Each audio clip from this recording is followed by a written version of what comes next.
Hi అండి. నేనైతే ఈరోజు క్రిస్పీ బెండకాయ ఫ్రై అయితే చేస్తున్నాను అనమాట. ఈ టిప్ కనుక తెలుసుకున్నారంటే మీరు బెండకాయ ఫ్రై కాదు ఏ ఫ్రైలైనా ఈజీగా చేసుకోవచ్చు. అలాగే ఇక్కడైతే నేనైతే వాటర్లో అయితే బెండకాయలు అయితే కడిగేసి పక్కన పెట్టుకుంటున్నాను.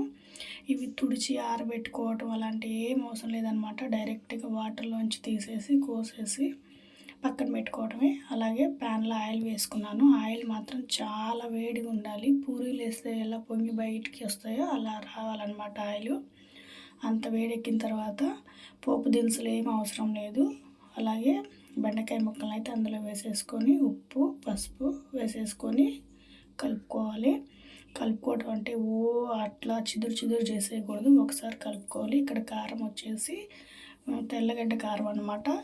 కారము అలాగే ఉప్పు వెల్లుల్లి రబ్బలు అయితే వేసి మిక్సీ పట్టాను. ఇక్కడ చూస్తున్నారు కదా, లైట్ బ్రౌన్ కలర్ అయితే వచ్చేసినాయి. ఈ టైంలోనే మనమైతే ముందుగా ప్రిపేర్ చేసి పెట్టుకున్న కారాన్ని అయితే అందులోనే వేసేసి కలిపేసుకోవాలి. ఏం లేదండి, సింపుల్.